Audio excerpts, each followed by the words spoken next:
Everybody, self-care challenge day 24, talking about having love for self, not in the gross, icky, selfish, arrogant type of way, but just that unconditional love of God, source, creator, allowing ourselves to give it to ourselves, allowing ourselves to receive it, supporting each other in the self-love movement, as I like to call it. Um, Sorry, sharing this out here, you know me, with the multitasking. However, solar plexus chakra is what governs our self image, our ego, our humanness self. So, again, having love for that self. So, there's different ways we can actually perceive that, right? In one way, we want to say, I don't want to love the ego. You know, we want to get rid of this ego. We want to release the ego. Excuse me. Yes, we want to release the patterns of the ego, but we're still human. We still have human aspects, and it's okay that we have humanness, if you will. Um, yeah, so there's that part. Another thing is the ego helps us survive situations that were very difficult to experience in our human life, right? Not to mention the energy of trying to blame, shame, and guilt the ego, or beat it up, or beat it down, or kick it while it's down, or any of the other things is not going to allow us to heal at all, right? That keeps us in stuckness. So that's not the space we want to be in. And that's what I mean then by having love for ego. So oftentimes people talk about it in the sense of inner child. And I know some people feel kind of like icky about that. However, if we use that perspective, I know Kyle Cease talks about that a lot. When you use the perspective of inner child, like literally those parts of self that had the experience in our childhood, who at that age, state and time in our lives, figured out how to survive by any means necessary for whatever the situation was. And then as we got older, we didn't allow ourselves to heal it, right? We didn't go back to it. We then just slapped on some expectations and figured, well, I'm grown now, so I'm supposed to know better, and I'm an adult now. So you just let those things go. And yet there's still that part of us in our energy body, in the memories, that hasn't really allowed it to go. We haven't given it permission to, because we've avoided it and tried to shut it out. So we can't really release it if we completely avoid it, right? I can't shut you in a box, not you, but you know what I mean? I can't shut an aspect of myself in a box per se and expect it to just heal and release. How can it release when it's trapped in a box, right?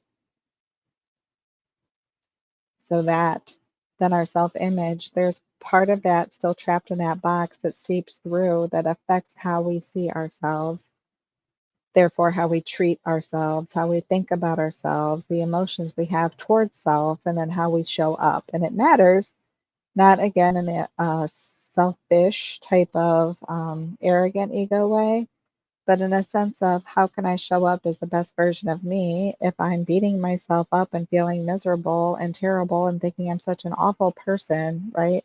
If that's the energy I bring when I meet with you, how does that benefit anyone? How can I have or hold space for you or love for you if I'm feeling so icky about me, right? So I've talked a couple times about the Johari window. It is spelled with an O, by the way, Johari. Actually, I'm going to drop that in the comments. Hopefully you can see this. So if you want to check it out, you can Google it. It's called the Johari window. So just to completely read this off of the internet, because I have Google up in front of me, the Johari window is a framework for unconscious, wait, I think I blocked that off. There we go. For understanding conscious and unconscious bias that can help increase self-awareness and our understanding of others and ourselves. It says others, but I'm throwing in, sorry, and ourselves. So again, be aware, assess, and align, right? So the Johari window kind of looks like it has four quadrants. So if you had four boxes, two on top, two on the bottom. is called an open area. It's what is known to self and known to others. Then we have this blind spot that's known to others and not known to self. That blind spot I find very interesting. That blind spot where,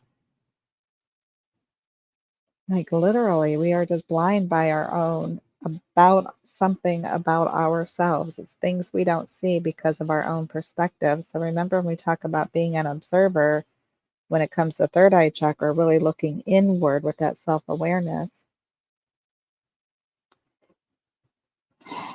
Because typically we look outwards away from us. I'm paying attention to what's going on around me, outside of me, most of the time, right? I try really hard to keep reflecting back in, even when things outside of me make me wonder or question or whatever. I've been catching myself. Like if I'm noticing my kid doing something, right, then I stop and I pull it back in. I'm like, why? How does this affect me? Or does it mirror something to me? Or have I done that too? Or just those check-ins, right? To try to release or shine a light on this blind spot. So maybe if it's something about me or it's trying to show me something within me, I'm giving myself a chance to see it. That's part of this journaling process, right? And it's part of the self-image.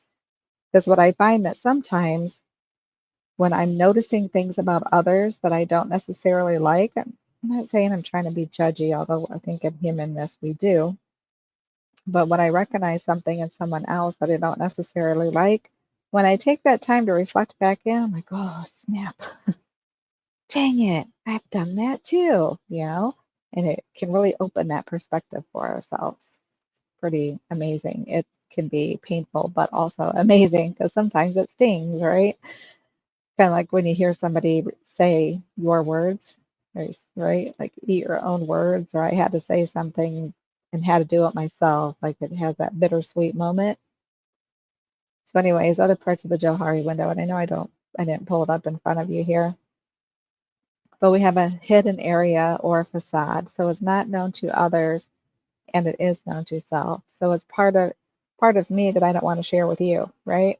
So I think sometimes we see that online in professions too, really, because we're trained to do that in some ways. We're taught that when you're around people, right, you are taught to conform to what is socially acceptable. So some of it is that where, okay, I'm not bringing all of me forward because, right, I have this title or this position, or I'm doing this right now, I'm online, people are watching, so this is private, you keep it to yourself, or this is what I can share with you. Sometimes it's just our own thing. Like if I can see that I'm judgy and I don't want to say the B word, but snarky and or I have this attitude, or I treat people a certain type of way, but I don't show up online and let you see that part of me, right? Because that's not the picture I want to paint. I want to paint a prettier picture of myself, and that would be more of that facade where I'm hiding parts of me, right? And then there's a space of unknown to both, where it's not known to others and it's not known to self. I also find that space to be extremely interesting. And then, over time, when do some of those spaces become known, right? So again, just scratching the surface and introducing the Johari window again, since it keeps coming up in my own awareness, um, especially as we talk about self-awareness and we journal on this process and we want to be more self-aware and we want to assess where we're at and we want to align with our highest, and today being self-image, really looking at myself and trying to lower or decrease that blind spot, trying to see more of my own, right? So we do this process for ourselves, not so that we can people watch even more or judge others even more, but to look within. And it's not an easy process. So be gentle with yourself. I also say do these things without blame, shame, or guilt, right? And when you notice something about yourself, again, it's okay. No blame, shame, and guilt. Part of the assessment process, be aware. We can't change anything if we don't see it or if we're not somewhat aware of it. But so be aware, assess where you're at. If you're not in alignment with your highest, what's the step I can take to get into alignment, right? So what is that step? For me, it's increasing one, to increase more awareness so I can make those changes.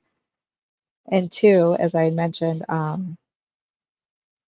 being more mindful and intentional, right? So Iona talks about and teaches the intentional living codes. And today, in the Cheers to Financial Frequency and the Soul Legacy Journal, Spiritual Business YouTubers Network, and Soul Legacy Academy, it's Emotional Freedom Wednesday, I think of the day. It's Emotional Freedom Wednesday.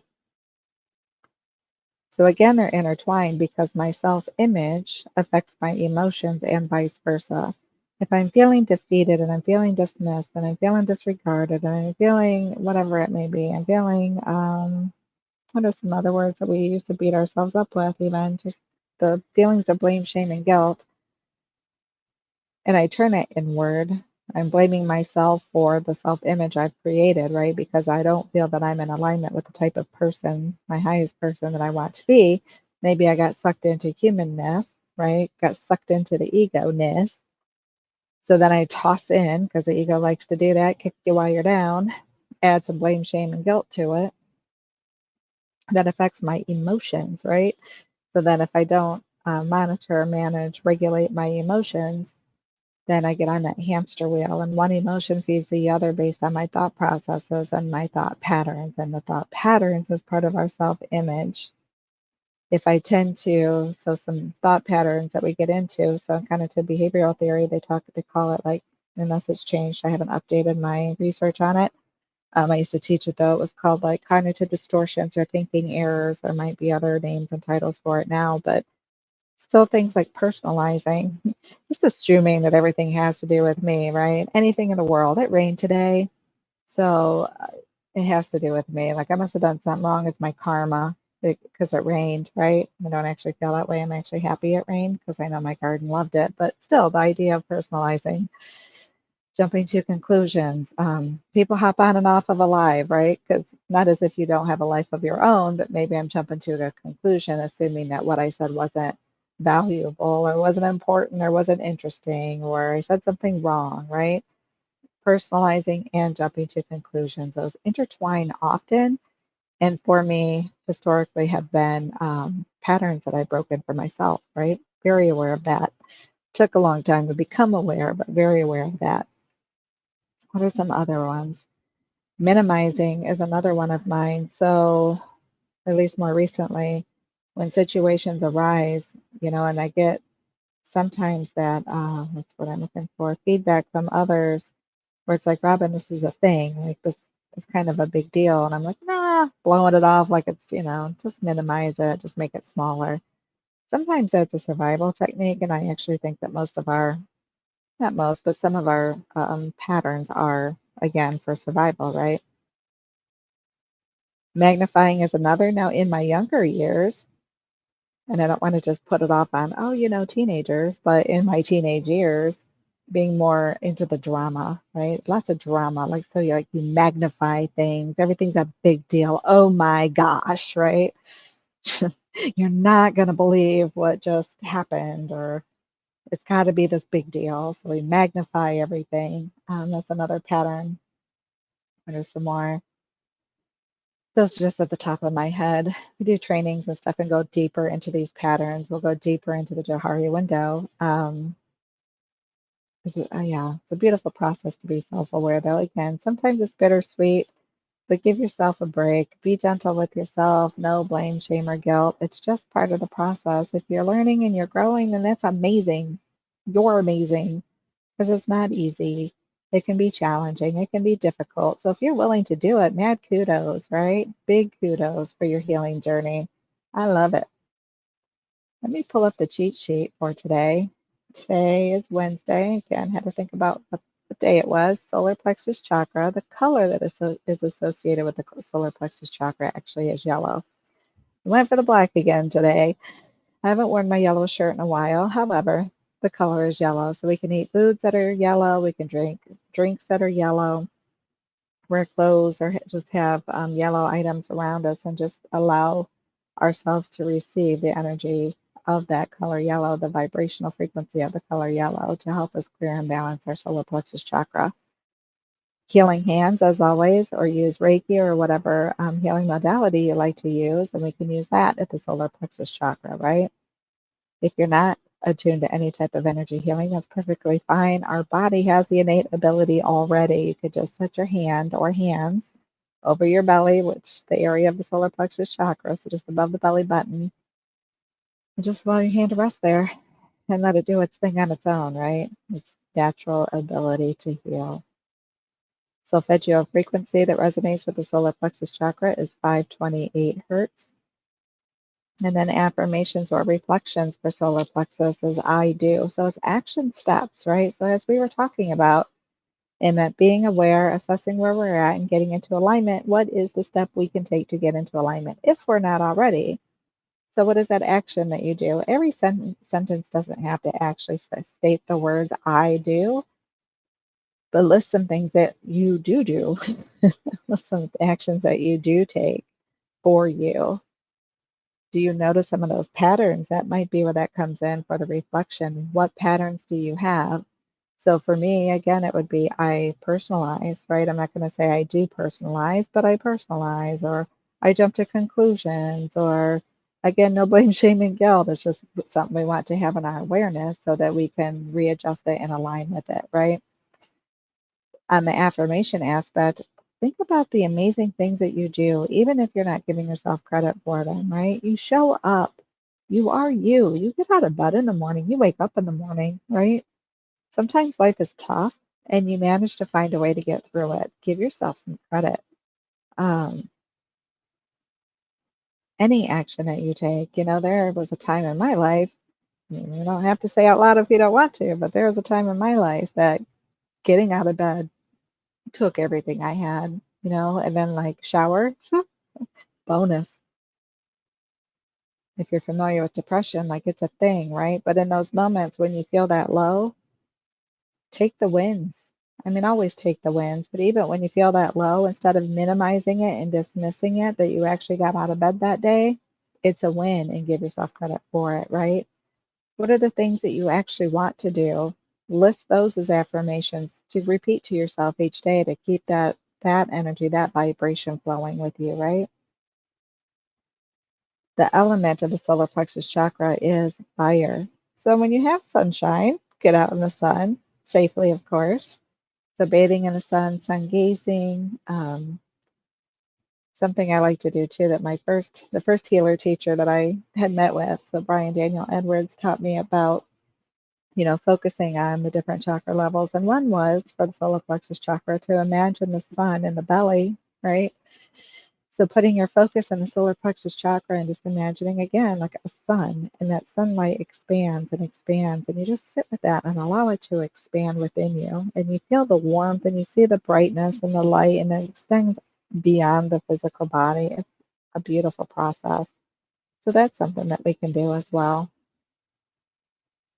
Lighting candles too. So even if you can light a candle and sit with that, anything that represents fire to help clear and balance the energy in your solar plexus chakra. When the energy in your solar plexus chakra is low, heavy, gunky, you might be down on yourself. Your self image might be like low, where you're beating yourself up. However, it's not always just gunky and heavy and dense, like in a slow movement process. There's also the overactivity, right? So it's possible that I have overactive energy in my solar plexus where I have an overinflated self image. Maybe I think I'm just freaking fantastic. Here's an interesting aspect. Here's an interesting example of that. It's not always intentional or outward that we have that self image. So there was a time where I didn't notice I was presenting myself that way. I didn't notice that I was putting myself in a position that kind of gave that perspective. Like, you must think you're so wonderful, or you have to save the world. Like, who were you to do that, right? Not to beat myself up, but in a sense to check myself, because I felt like I always had to help. I had to be the rescuer. Why me? Right? And I don't mean like, why me, poor me. I just mean it's not my place, nor do I have the power and ability to go rescue the whole wide world, right? Or anyone truly. None of us do. We could be supportive, we could be loving, we can be helpful, we can hold space for others. We can help out or give a lending hand when necessary, right? But we're not saviors. We don't jump in and heal the world just by waving a finger or twinkling our nose, right? We don't jump in and fix everybody's problems. But at one point in time, I thought I had to. Like, I thought it was my responsibility. And that's a whole thing called codependency, and it falls under that. And that's can be a confusing topic. So I won't go deep into that. But that's a thing. So let me know if that resonates with you as well. Like, you don't even realize, because in the same aspect, in my own mind, I'm also saying I'm not worthy because I wasn't giving myself the care that I needed. But yet I thought that I could beat myself down and still jump forward and be somebody's savior or rescuer. Isn't that interesting? I chuckle now because it blows my mind when you can see these things, right? Again, this is my own self-reflection. But if you feel comfortable, let me know if that resonates with you. And as far as homework for today, let me wrap this up for you because it's so funny. I came on, I'm like, I don't really have a topic. I don't know what I'm going to say, but I'll just trust that it'll come in. And it certainly did. I feel like I said a lot now. But again, I hope it resonates. I hope it's helpful. And I hope you benefit as you do your own journaling and you're taking care of you. Anything on that chakra healing cheat sheet for the solar plexus chakra today, please use it, right? Just sit and burn a candle and enjoy it. Imagine the sun growing, that sunshine in your belly and letting that expand out, giving yourself that credit. Do some reflection and create some affirmations for yourself. Give yourself some kudos. Excuse me. Definitely sit with yourself and increase your self awareness, right? But meet yourself with love and compassion. Remember today, in the acronym of self-care, the letter L is for love. And in the Soul Legacy Journal, the Cheers to Financial Freedom frequency, E, is for emotions. We want to improve and manage and regulate and like build up. So we want higher vibrational emotions. We don't want to beat ourselves down when we're feeling depressed or even anxious, right? So being mindful of that too. So when you're supporting yourself, if you're able to manage the emotions that come along with your thought processes and your self-image. Is it overinflated? Is it fairly balanced? Do you feel really good about it? Like, feeling good about it's not the same as overinflated either. Or do you beat yourself up? Be mindful, be aware, assess where you're at. Is it in alignment with your highest? And if you think that your highest thinks that you should beat yourself up, I completely disagree. And let's get on a call and resolve that problem. Not to be snarky, but really, I don't buy that. There was a time that I thought that I needed to be punished, right? You guys. I'm not saying that we don't have to be held accountable. We do. There are consequences for choices that we make and how we choose to show up in the world. But